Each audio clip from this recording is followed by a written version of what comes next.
Have you ever encountered someone who commands respect without raising their voice? Someone who doesn't need to explain themselves or justify their actions, yet everyone around them respects their presence?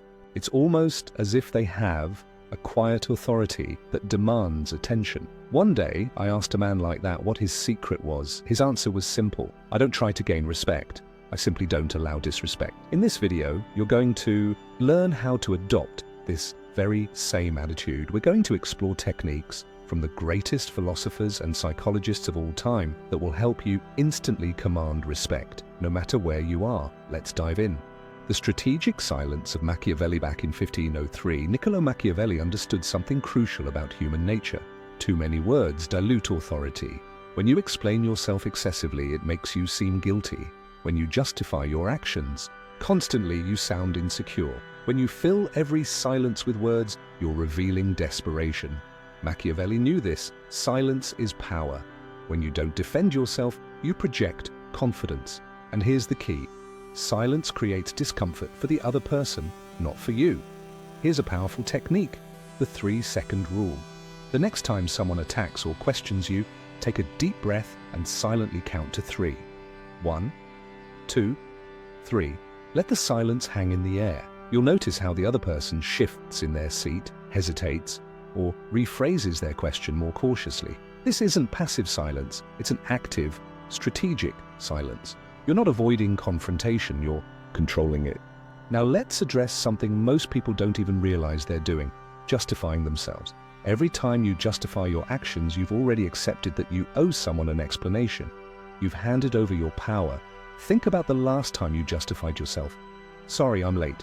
The traffic was terrible. Or I didn't mean to upset you, but... Every single one of these phrases has the same underlying message.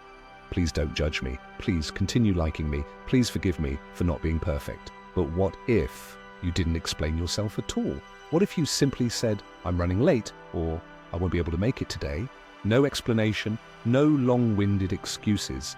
At first, people might feel awkward because we're so used to justifying everything. But something interesting will happen. They'll stop questioning your decisions. Why? Because explanations invite debate. Justifications leave room for argument. But when you make a simple, straightforward declaration, you close the conversation. You don't owe anyone your reasons. Your decisions are yours, and they don't need external approval. Let me tell you a story about a woman who used a technique without even knowing it. A technique that Schopenhauer described as the key to preserving dignity. In 2019, a 28-year-old executive walked into a room where 12 board members were ready to publicly fire her. They had prepared false documents, fake witnesses, and even fabricated accusations. She didn't shout, cry, or frantically defend herself. Instead, she calmly stared each one of them in the eye, absorbing their attacks without flinching. When they were done, she simply asked, "Is that it?" Then she grabbed her things and walked out. 3 days later, all 12 board members were fired for manipulating evidence. What she did was apply a principle of Schopenhauer's on dignity. It's invincible when you don't willingly surrender it. Most people, when attacked, start to panic and scramble for explanations, begging for understanding. But there's another way, what Schopenhauer called the emotional mirror. When someone attacks you, you reflect their energy back without absorbing it. You don't respond with anger. You just observe the attack as if watching a child throwing a tantrum. Your calm in the face of aggression reveals the childishness of the aggressor. Your serenity exposes their lack of control. Your dignity remains intact, which makes their attack seem even more pathetic. A simple technique. Before responding, breathe deeply 3 times. Relax your face. Keep your eyes firm, but not aggressive. Speak as though you're explaining something obvious to someone who's not yet grown up.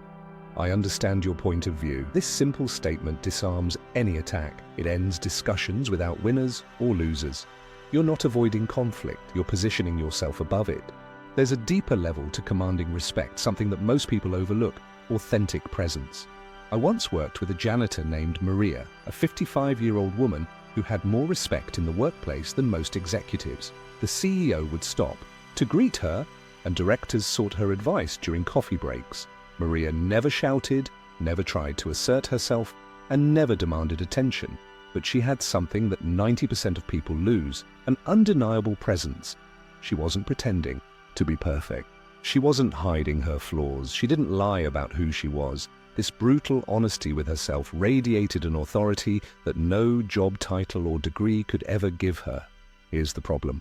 Most people live behind a mask. They pretend to be happier than they are. They hide their insecurities. They deny their imperfections. They create a false image of themselves, and others can sense it. There's something off about it. People can feel when someone is trying too hard to project an image that doesn't align with their inner self. Jung taught us that when you accept your darker sides, the parts of you that you're most uncomfortable with, you stop wasting energy trying to hide them. And that energy you free up radiates as authenticity. Here's a transformative exercise.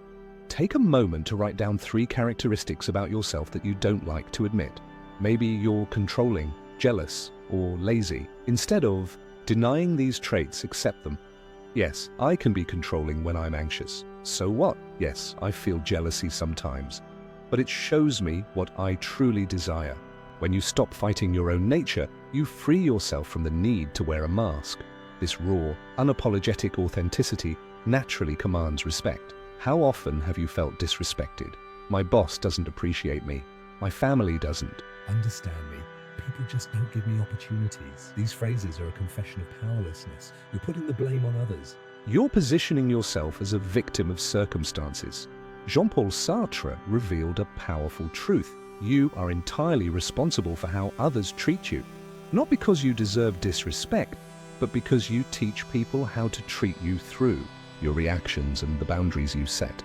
It's not about guilt. It's about responsibility. When you feel disrespected, ask yourself, how did my reaction allow this to happen? What boundary did I fail to set? This exercise can be uncomfortable at first, but it's liberating. Once you realize that you teach people how to treat you, you also realize that you have the power to teach them differently. The first step is to master your emotional reactions. There's a reason why Roman Emperor Marcus Aurelius never lost his composure in public. He knew that emotional control was key to maintaining authority. But emotional control isn't about repressing your feelings, it's about observing them. When you feel anger, instead of reacting immediately, just observe it. Interesting. I'm feeling angry right now. My heart is racing. My face is getting hot. By observing the emotion without judgment, you create space between the feeling and your response. This space, the moment between feeling and reacting, is where your true freedom lies. It's where you choose how to respond instead of simply reacting instinctively. People respect those who are in control of their emotions, not because they're cold, but because they're steady and unshakable. Remember this, timing is everything. If you speak at the wrong time, you'll come across as irrelevant. If you wait too long, you'll miss the opportunity. In a meeting, for instance, when everyone else is hesitant, your clear, decisive voice can naturally take command. Understand the group dynamics before you act. Who are your allies? Who are your opponents? What is the emotional climate of the room? Here are 3 rules for strategic timing. Observe before you act. Understand the dynamics of the situation. Choose your battles wisely. Not every issue is worth addressing. Act when others hesitate. When the group is unsure, that's when you can step in and lead. Respect isn't something you chase, it's something you command. By applying these techniques of strategic silence, emotional control, and authentic presence, you'll begin to notice a shift in how people treat you. You'll stop justifying yourself, stop allowing disrespect, and start acting from a place of power. Take the challenge. Next time you feel disrespected, don't focus on what the other person did wrong. Ask yourself, how did my reaction allow this to happen? Start taking responsibility for the respect you deserve, and watch how your life begins to transform. Did you enjoy the video? Be sure to like, subscribe, and share it with anyone who could benefit from these powerful techniques. And stay tuned for our next video. Until then, take control and start commanding the respect you deserve.